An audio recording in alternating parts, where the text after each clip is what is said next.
So, firstly, hello and welcome to the Soul Sync. You know who it is by now. It's me, Jason Paul. Now, the first thing I'm going to say is you'll have to let me know actually, but I'm actually, for the first time ever, recording this conversation and I'm sat on my chair that I normally meditate in. And I've just got a new microphone recently that I've never used before. But normally when I record episodes of the Soul Sync, I'm sat in my office and there's a microphone that comes in front of my desk and I kind of feel like I'm in Soul Sync mode. So you'll have to let me know, but I think you'll probably find that this is a very different audio experience because I'm currently sat down with a blanket on top of me. But I thought, do you know what? I wanted to come on today to do this episode because I've kind of got into this routine with the Soul Sync since I've been back where I do an episode with a guest, then I do kind of a reflection episode. And I've noticed already that I haven't done one. But the reason I haven't was because my life at the moment has just been a million miles an hour. So when I put out that episode the other day, I thought, do you know what? I do need to get back to do a solo one. But as I mentioned on the last episode, it's just been a really, horrible couple of weeks. Do you know what I'm actually trying to do at the moment? I'm trying to ruffle around, trying to find my glasses so I can actually read the notes that I wrote. But it's been a really difficult couple of weeks because, firstly, my dad passed away. It must have been now 2 weeks ago. And it came as a complete shock. Like I've mentioned briefly on this podcast, the story was I'd actually been on a course. It was a trance week. And I'd had kind of the most moving experience doing trance. And it really kind of allowed me to see where trance really fits into the jigsaw piece of mediumship, the jigsaw puzzle even of mediumship. And it really made me understand, actually, I think if so many more people started with trance, it would answer so many more questions. And I guess that made me reflect and think, well, why was it that I found it when I did? What, if I'd found it sooner? But it made me realise that reflecting on my own path, if I'd found it sooner, I think I needed the evidence in the early days. I think I needed, because I was in so much doubt. The first ever time I had real experiences of mediumship was on a course I went on. It was a residential course for a week.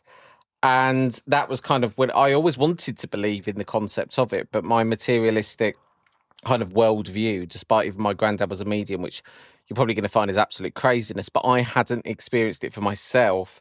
And I hadn't asked him any questions before he died, because at the time he died, that was when I was in my early 20s. I'd sort of only just left Virgin Atlantic, where I'd been flying around the world. And my granddad also lived a long way away. And it's not that we never talked about the spirit world, but we more talked about it from a point of view of things that would happen in their house, because my mum and granddad used to live in this terribly haunted house growing up, where the plants pots would spin, but we're not talking slowly like crazy, just going round and round in circles, like quicker than you could ever imagine. And apparently my mum was kind of okay with it, but then my nan got to the point where my sister was having a mental health breakdown as a result of this living in this house. So they decided to move. So more of the stories that I heard growing up was more about the paranormal, and I was really into the paranormal because one thing I used to go on a lot in my 20s, I'm going off on a tangent on this episode already, but one of the things that I used to do in my 20s was ghost hunts. Me and my mum, we would go to these locations where you get there at sort of 9 p.m. with your woolly hat on, with your gloves on, with your torches. My mum normally used to come with the most inappropriate torches as well, like one that would need winding up every now and then. Not what you want in a ghost hunt type scenario. In a ghost hunt type scenario, you want something with high lumens and does not need winding up halfway through. So we used to go to these locations and you get there at 9 o'clock, sort of a group of you, and you go around with a historian, and then you'd start doing things like table lifting and stuff. And I guess for me at that point, that was me searching for proof of life after death, because I didn't know what other form. The problem was I'd been to kind of spiritualist churches for services, but because I'd never had a message, like the amount of times I must have gone and never got a message, which obviously was meant to be, but I say all the amount of times I went, if I'm being completely honest and realistic with you, I didn't go that many times. But I guess it was every time I went, I just didn't feel convinced. And I think for me as well, I'd find the services normally quite boring. And that sounds really awful to admit that. But one thing I'm really passionate about with my mediumship, and I do want to talk about my mediumship in this episode, is kind of just raising the bar and the standard. Not necessarily that all mediums are not good, but I feel that so often, I've now seen medium readings where, even if you don't get a message, I think the room should be touched in some way. People should leave touched by the spirit. And I think that a lot of the philosophy that's done at the start, I always think if you go to a spiritualist church, it's such a shame that the only evidence of the spirit world you get is in the readings, which there's only sort of, 3 or 4 people that will get that touch from the spirit. And the opportunity to touch people is through the kind of philosophy at the beginning. And, I a lot of the time, I'm not saying I've seen all the philosophy I've seen has been awful, but I don't feel touched by the spirit when I've seen that. And, I guess I'm setting the benchmark bloody high, aren't I, for my own mediumship. And I have been told by a friend, a very nice friend, you'll know who you are. You'll know who you are. But she mentioned to me on this podcast, I always say that I am trying to develop my mediumship. I'm trying. And I've got to stop saying that. I am unfolding my mediumship, and I have done very good mediumship in the past. But it's one of these things, mediumship, where it gets in your head where you'll have a couple of good readings and you say good, evidence I'm happy, readings I'm happy with, but how am I happy with a reading? I guess that's dependent on I want the person to have found value from it. But I must admit, I find, and I love doing one-to-one readings, I absolutely love them. But I have to say that I'm always more drawn to the platform. I'm doing a great job, aren't I, if you want a reading, by the way. I do love readings. I have to say I do love readings.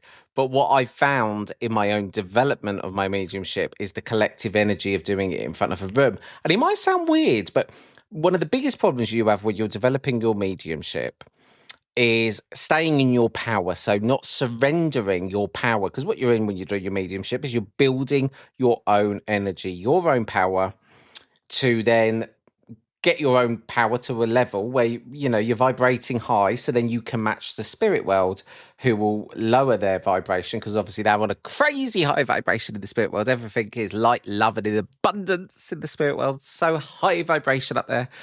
They bring their vibration down. We raise ours, and, then we meet in the middle. And what happens when the ego and the mind gets involved? The ego and the mind, loves to get involved and meddle in these things as it does. The critical mind, am I going to do a good job? What's that evidence? Da, da, da, da, da, da. I find that in a platform type scenario, it sounds weird, but you'd think almost 100 pair of eyes watching you, that'd be in my head more. But if anything, I'm trying consciously not to let anyone in that audience distract me. So I'm moving my whole attention away from the audience, but I'm using that collective power of them. Whereas when you're in that one-to-one setting and someone is opposite you, I find that it can be much easier for me to lose my power because, I'm such a give person that I'm so worried about, no, I'm not worried, but I'm so concerned as to, how the sitter is finding it. That can, break the connection with the spirit world. So I actually find it so much easier to build and sustain my power in front of a large crowd. I say this, don't I? I'm sort of bigging myself up for some sort of tour. I'm so not. But from the experiences that I've had in my mediumship, I found that on a platform, it just seems to go better, and it seems to, just flow. There's a good flow to it. So anyway, I'm doing the round the houses talk about this. We started at the trance course, didn't we? So I went on the trance course and it was beautiful because I didn't actually manage to speak on it. I got very close a few times, as I've said. I got to a point where I felt that sort of eclipse moment where the spirit world and you are just blending at that perfect moment, and the spirit person is there ready to talk through me and my energy, and I could feel it. But then at the very last mind, the ego and the mind would come in with a thought or something. So at the start of the week, it was, the concern about what I was going to say, all the usual things that might come into one's mind when you're trying to let a spirit person talk through you. And then as the week progressed, it was less about that. And then it was more because my heart rate started elevating just before I was going to speak, which I was reassured was a normal symptom of what was about to occur. But that made me break the connection. Then I felt my throat getting a bit husky. But again, that was the spirit world, again, using my body to communicate through me, not coming inside me. That's a misconception, but channeling through me. And again, my ego would get in the way. But what I did learn was it made me really, really, doing a whole week of building the power, building the power, building the power. I've never done anything like it. Normally, when I've done these kind of experiences in the past, the days feel so different, but it's such a kind of, how would I describe it? It's such a kind of dreamy, I say dreamy. The energy is very kind of, there's a word for it and it's on the tip of my tongue. It's kind of just a really nice but quite low vibe energy, because obviously you're going into the trance state, which is very sort of dreamy. I keep saying this word dreamy, but you get to this state and then you come out of it for a bit and we go back into it. So you sort of like, I just felt so tired for the first few days. So anyway, that happened. And then I'd been back, literally probably 12 waking hours. And then my brother essentially called me to say, you need to come to London because, our dad is not well. So at that point, I immediately said, well, look, we need to get him an ambulance because I don't live in London and I don't want to wait until I get up.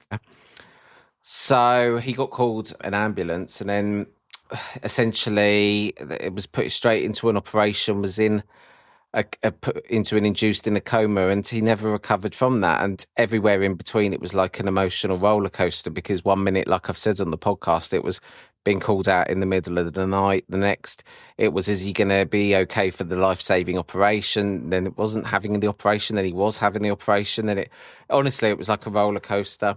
So that's all happened. And, his funeral was in a few days' time. And I wasn't going to come on and do this podcast episode, but I thought, you know what, this is kind of like a kind of therapy in itself, just talking it through.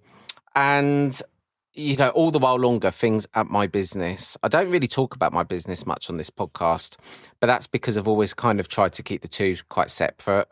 Jason Paul, the medium, still has a business, a business that's been very successful at times, that I started just with my savings and grew it into, at points, a multi-million-pound turnover company from absolute nothing. And it was done off the back of adversity, because I know I've spoken about it probably 100 episodes ago, but my time in the police was not very good before I went into what I do now, recruitment.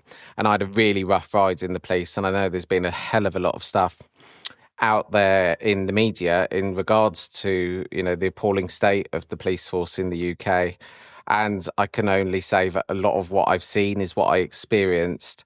And I do have, and this is another thing I haven't spoken, there's so many things on the Soul Sick I haven't spoken about, but I've actually got an ongoing legal case at the moment, which does involve a time in my life that was back in the police. And I would love to talk about it. I can't talk about it because it's an ongoing legal proceeding. And when I do finally talk about that aspect of my life, I think it'll make for a very interesting story. But at this very juncture, I can't. So I've had a legal case running alongside with a business that sometimes, is in a tricky position at the moment. It's in a tricky position. So that's taken up a lot of my time. And I hear you probably asking to yourself right now, dear listener, what the hell, Jason, could you have more going on if you tried? And honestly, my life recently it's been really hard as well, because there's also been a lot of circumstances going on involving a family member, which, again, I can't talk about on this podcast right now, but it is a really sad state of affairs. So I've been juggling that as well. And do you know what? A few sort of before I went on these courses, because I've done now 3 courses in what is actually a very short amount of time. And I've never done it like this. Normally, I would go on 1 course a year for my mediumship, to be honest with you. Part of the reason was I'd find a week very intense, very good. I'd always get so much from it. But also, I got ants in my pants. I got an ADHD brain, sitting down for a long time is, always a challenge for me because I'm just a fidget. I'm the sort of kid at school where I was always in some kind of trouble for not paying attention. Not because I wasn't interested, but I think I've just got a very active imagination. And actually, there's an episode on this podcast very soon that Adam Berry, very nice medium, beautiful individual, he's coming on to actually talk about ADHD and how both of us, we were diagnosed kind of at similar times, but I actually forgot that Adam was going through the process in all the madness of my own life. And I was kind of joking with him, actually saying, God, I could have used you and really sought advice, but I completely forgot, probably because I got ADHD, that you was actually going through it too. So he's going to talk about that, because what's really relevant is I've had a lot more concentration since I've started the medication. It's been very profound on my life in a lot of different ways. And I think ADHD at the moment seems to be getting talked about non-stop. So I haven't really done an episode on it, mainly because I've got so many other things I want to try and say to help you all. But I think it's going to add value. But it's an interesting conversation. And actually, it was all quite timely how it came about. Very synchronicity led the actual introduction of the medication. It came about through the weirdest way. So, and I know I'm leaving you on a cliffhanger here, but this episode's going to go on forever otherwise.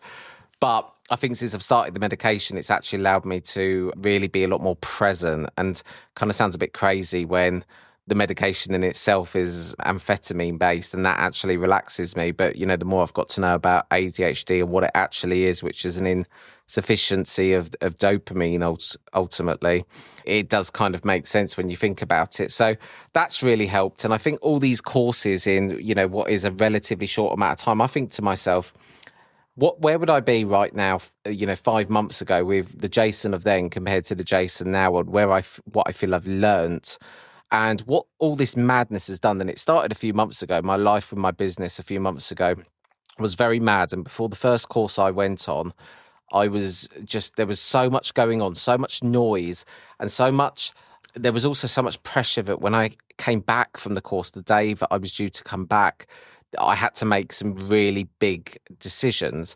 And I knew that there was going to be potentially a mountain waiting back for me of stuff to do.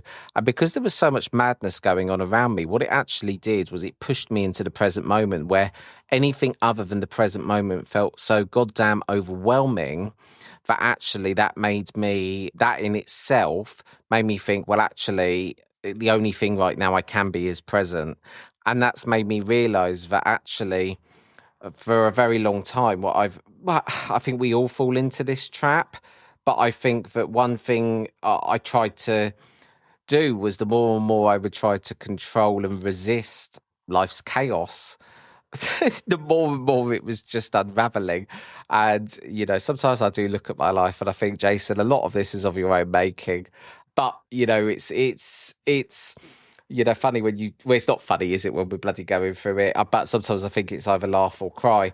But I think now I'm learning to flow with it. And I think that as long as I stay connected by doing good practices, which I think is sitting in the power, which, I've as I've spoken about so many times on this show, I've had a very on-off relationship, literally, with the power. On-off being I didn't know how to turn it on, and when I did know how to turn it on, I didn't know how to get it off, and all sorts. But I've tried to keep my connection with spirit during this time, and I'm not going to say that I've sat for spirit every single day, far from it. But I find that I know that everything that I need in life, I can control, and I am in that director's chair. And I also believe that, what is meant to be will be. And sometimes we try so hard in life to resist certain things. And it's almost like it feels like the more we try and resist it, the more it can't stop coming into our lives. But it's also made me probably go on another point, which is the law of attraction. And I've been on this relationship with the law of attraction probably since I was 18, when I first got introduced with the book, trying to put sense to how it is that we get these things in our lives. And, when we do get these trials and tribulations as well, how we deal with those. So, and it's made me realize as well that, sometimes to be on a certain vibration of what you want when you're getting thrown those life challenges can also be very, very difficult. So I know I've thrown a whole lot at you there, actually, on this very brief episode, but how am I coping at the moment? All right. I feel that, grief is one of these things where sometimes, well, actually, someone said something to me the other day, and it was one of the best questions a very wise owl asked me. And they said to me, how are you integrating your father's death? Because, and it was a very profound way of asking it, because I believe in life after death. Of course I do. I wouldn't even say I believe in it now. I know it exists. And it wasn't, I'm one of these people that sometimes doesn't learn lessons very easily. And trust me, I didn't believe in. So if you're listening to this podcast and you're having doubts about the spirit world, probably like myself, is it real? Is it not? I need proof. I can tell you now, it is absolutely real. But you might be like, I could have had anyone tell me till they're blue in the face a certain thing, but if it wasn't on my periphery of belief, then I wouldn't have believed it. But I can't even remember where I was going with this now. But what I would say to you is, if you have particular questions or topics you would like me to cover, I don't even know why I'm asking for suggestions now. It's because I'm in the meditation chair. I'm not in the normal chair. But if you do have suggestions, there is particular aspects, then you could always drop me a line as well. But this has been kind of a nice episode, because I just wanted to kind of come on, say a bit about what's going on with all things me. So on that note, I'm going to leave you. Much love, and I'll see you soon.